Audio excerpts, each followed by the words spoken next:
At a bearing of 28 degrees latitude north and 16 degrees longitude west, a group of 7 islands and numerous islets rise up out of the sea.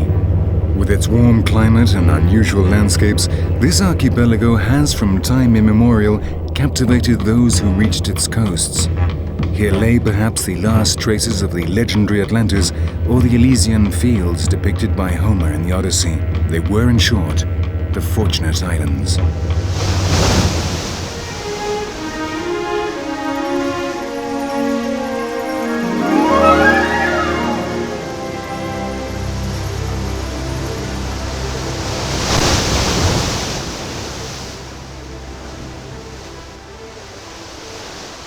The Canary Islands were never a part of any sunken continent. Their origin is quite different and much less romantic. About 30 million years ago, in what is known as the Miocene period, a crack appeared in the African platform. The magma found a way to escape from inside the Earth, and a group of volcanoes appeared on the ocean bed. Over the next 28 million years, the expulsion of material occurred almost continuously, and so by the time the Earth entered the Quaternary Era, all of the islands except for Hierro and the islets had risen above the surface.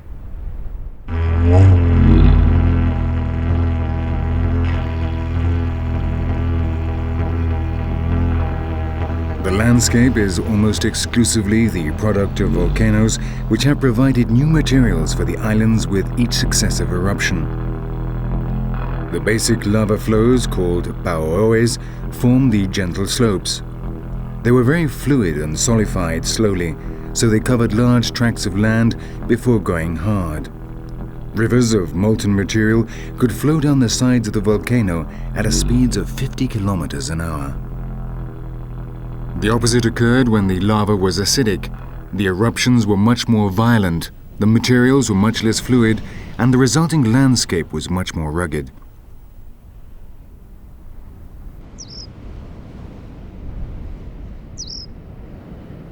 Volcanic activity also affected plant life on the islands. The continuous supply of new materials delayed the erosion process and so impeded the creation of soil where trees and bushes could grow. Lichens, a close combination of algae and fungi, were the first to spring up on the lava.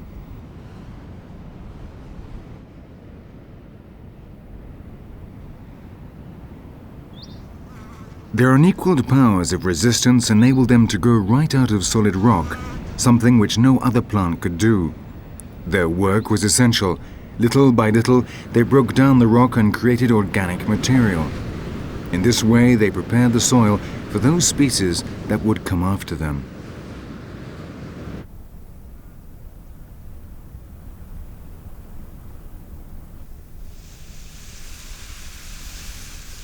As time passed, some soil began to form between the lumps of rock.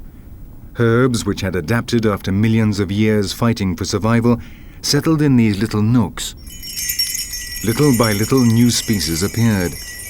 Specialization reached such an extreme level that up to 50 unique species can be found in the same volcanic crater.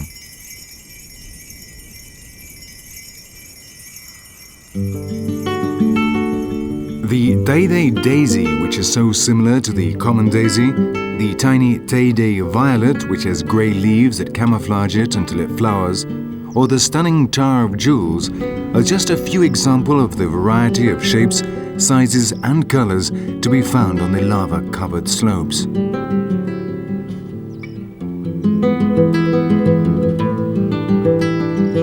Here in the foothills of the highest volcano in the archipelago, the Teide, the plants have taken another step in the adaptation process. Not only do they live in very poor soil, but they can also withstand differences in daytime and nighttime temperatures of up to 50 degrees centigrade. In these conditions, it is not surprising that Canaries has 520 of its own exclusive species, or in other words, 520 endemisms. This makes up 28% of the total flora and fauna. But it was not just the volcanic nature of the islands that caused this situation. If the islands had been in contact with the continent, the exchange of population would have been constant, but they arose from the sea, and it was the sea that isolated them. The arrival of new individuals was such a rare event that over time many species evolved independently, so creating new species.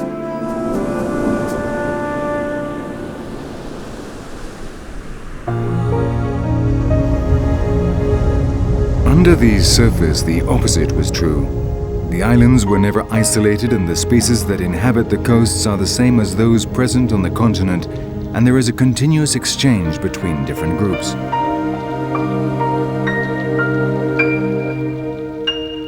In fact, many of the animals that inhabit these waters do not stay here all year round. They have their own migratory cycles, which can take them in some cases to the other side of the ocean.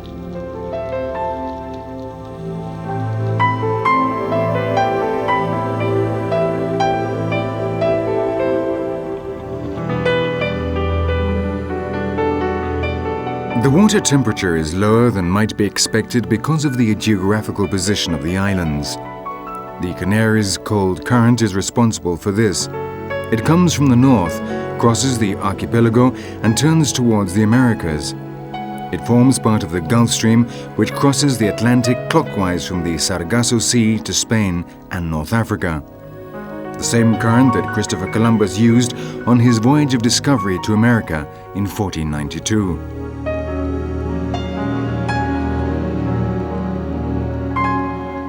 In these cold waters, zooplankton and phytoplankton have found a suitable habitat where they can develop. The sea fills up with microscopic life and so becomes an enormous food store for marine fauna.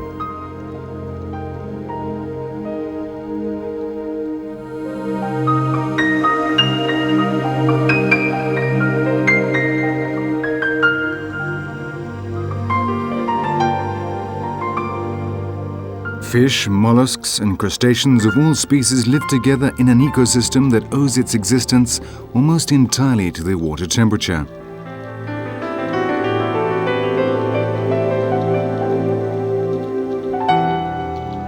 As the islands rose up from the depths, reefs were created and a new ecosystem appeared in the ocean. The marine flora found new ground on which to settle, and the fauna found countless nooks and crannies where it could set up home and be safe from predators. The layer nearest the surface, and therefore also nearest the sun, was the most populated.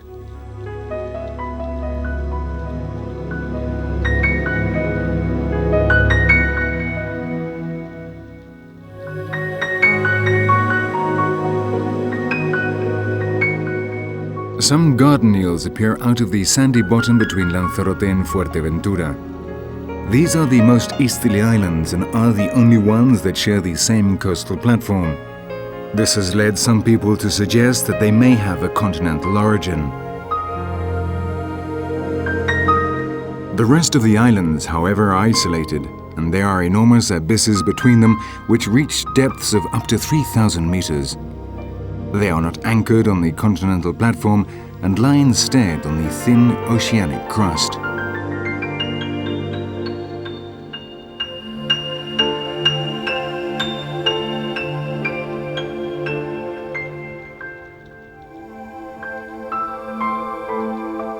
The Canaries' current effect is not only noticeable in marine flora and fauna. On the surface too it leaves its mark.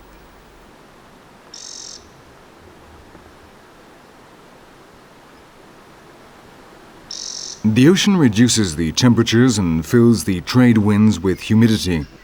Like the current, these winds come in from the northeast. As they break on the slopes of the volcano, the air is forced up and cools down. The water condenses and clouds appear.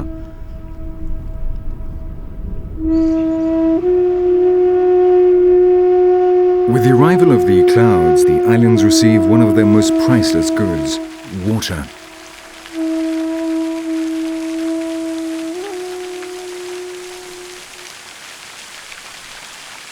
The importance of the trade winds is such that on the same mountain the windward side receives twice as much rainfall as the leeward side. Something similar occurs with altitude. Above cloud level there is less than 400 millimeters of rainfall a year, whereas below the clouds this figure can easily be over 800 millimeters. This close relation between the wind, the mountainous terrain and the water has created countless ecosystems in the Canaries. Of all these, the most complex and most fascinating is undoubtedly the ecosystem of the lands of permanent mist.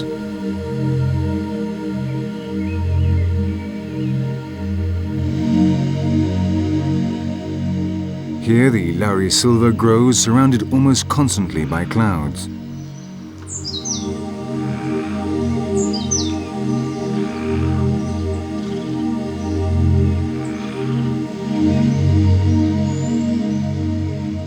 Many of these species inhabited the Mediterranean era during the Tertiary era. The glaciers arrived in the Quaternary and brought with them new plants from the north. The invaders were more resistant to the cold and soon replaced the original forest.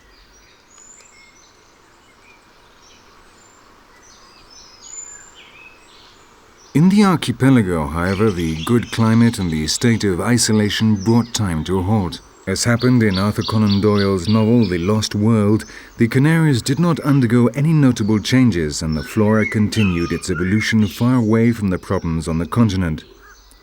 Thanks to this, we can still contemplate the forests that covered Europe millions of years ago.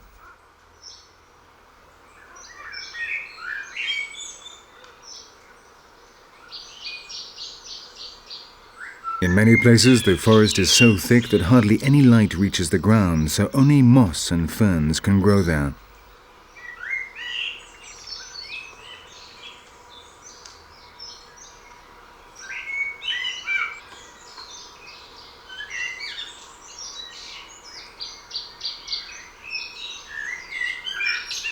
The vegetation obtains from 2 to 4 times as much water from the mist as from the rain. For this purpose, it has developed shiny perennial leaves which catch the drops of water and channel them to the tip. From there they fall to the ground, where they can be absorbed by the roots. During the summer, almost all the water the plants receive comes from this source.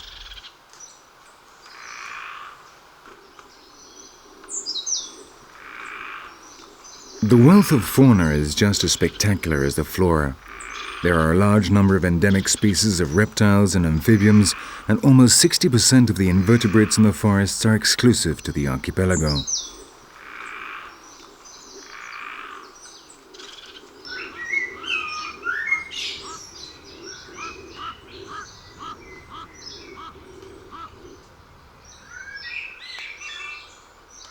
The island of La Gomera has the most extensive and best conserved laurisilva forest in the archipelago. It occupies the upper part and is the principal nucleus of the Garajonay National Park. Its 2,500 hectares catch so much water from the mist that they have more than they need. The excess filters through the ground and springs up in the little streams which irrigate the land lower down. It is here that the species that makes this strange sound lives.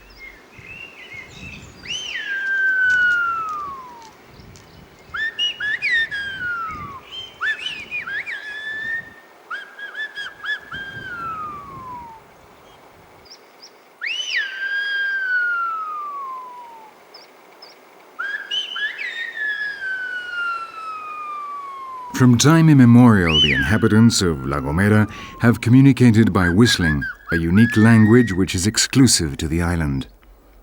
Thanks to this, it was possible for people to speak from one ravine to another without having to meet, something which was very important in a place with such a rugged landscape.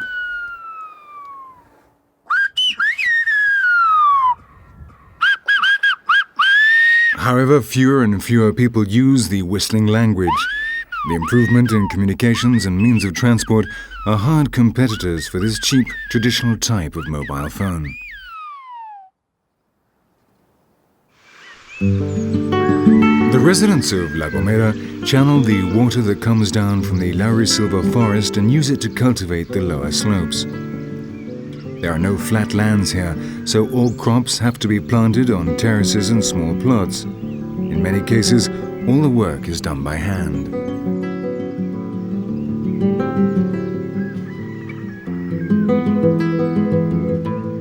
In spite of this, the Gomeros can consider themselves lucky. In Lanzarote, the eruption of 1824 covered the island in ash. The farmers were obliged to dig down to reach their original lands in order to plant their vines again.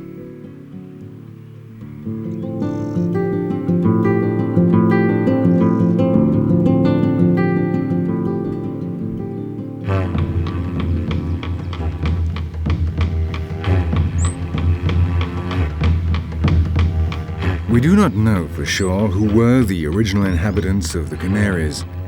In prehistoric times, it was inhabited by African tribes, ancestors of the Berbers of today. Lanzarote, which is only 70 kilometers from the continent, probably acted as a platform for the conquest of the other islands. Over the course of time, successive waves of immigrants occupied the Canaries. Guanches, Bimbaches, and Benaorites established their respective kingdoms. Their cultures developed in isolation from the continent until the development of trade and navigation in the 13th century made Europe turn its attention to the archipelago. The growing interest in the islands led finally to their conquest in the 15th century. The different tribes were brought under the rule of the Spanish crown and ended up adopting the European lifestyle. Of the ancient cultures, only a few pictures and constructions, such as this monastery at Valerón, remain. The food produced in the island of Gran Canaria was stored in numerous silos dug out of the rock. Today, they are just a tourist attraction.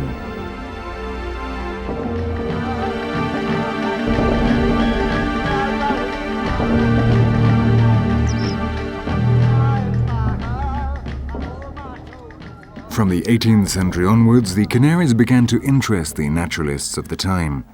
Their exclusive ecosystems, their unique species, and their volcanic activity made them the center of attention for scholars from all parts of Europe.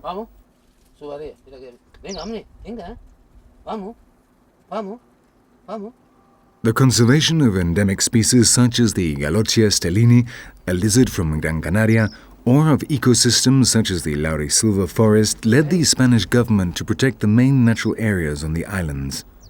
Of the 9 national parks in Spain today, 4 are here in the Canaries.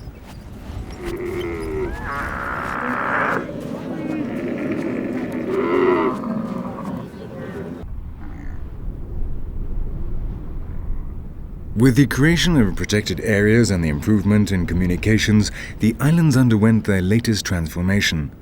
Tourism, a new lucrative business, was added to traditional arable and livestock farming.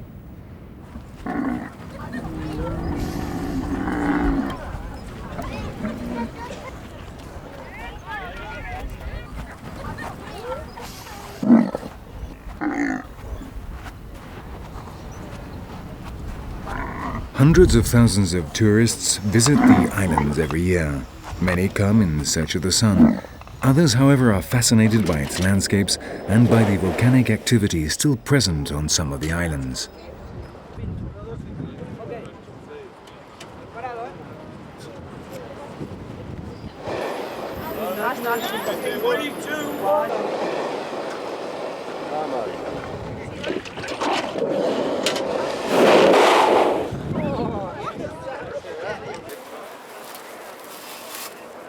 The water vaporization and plant burning shows on the islet of Hierro in the Timanfaya National Park are just some of the multiple tourist attractions created in recent years.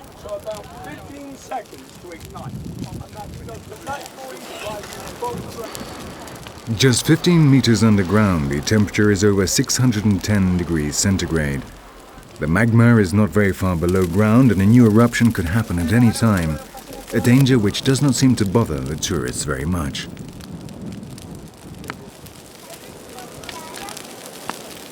The archipelago is an exceptional place to study the inside of our planet, and also the universe around it. The observatory of Roque de los Muchachos is in an excellent location on the island of La Palma. At an altitude of over 2,000 meters, it is higher than the Sea of Clouds. The air is clean, and there are no cities with lights which could spoil the view of the sky.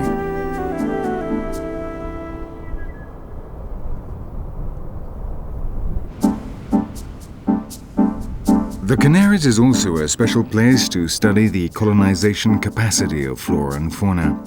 Continuous eruptions have meant that landscapes such as these can still be seen today. The same landscapes as when the islands emerged from the sea.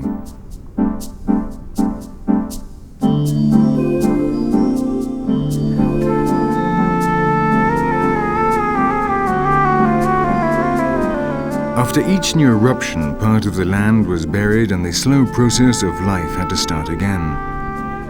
Thanks to this, you can find all the different stages of vegetation development and the most varied types of fauna all on the same island.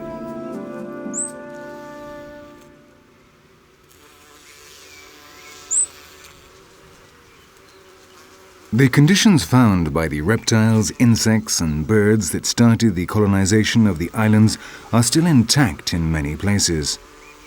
Along with the wildcat or the rabbit, you can still find species such as the Galeoia simoni, a giant lizard from El Hierro, which can grow up to 70 centimeters in length. Like this lizard, many other species live out their lives among the lichens and the euphorbias on the lava-covered slopes.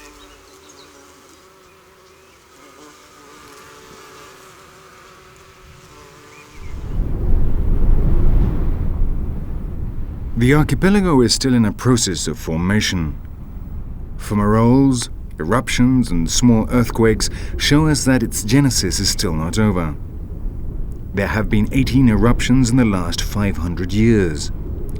The eruptions in Lanzarote in 1703 and 1736 buried the plain of Timanfaya completely and increased the size of the island by 200 square kilometers. In 1971, this volcano on La Palma, Tenerife, also erupted. The consequences were not as dramatic as in Lanzarote, but it was another warning for the inhabitants of the island. The same forces that created this natural paradise could bury it again under tons of lava. This may seem a catastrophe for man, but for nature it would be just another step in the construction of the archipelago. A project which has been under construction for over 30 million years and is still far from finished.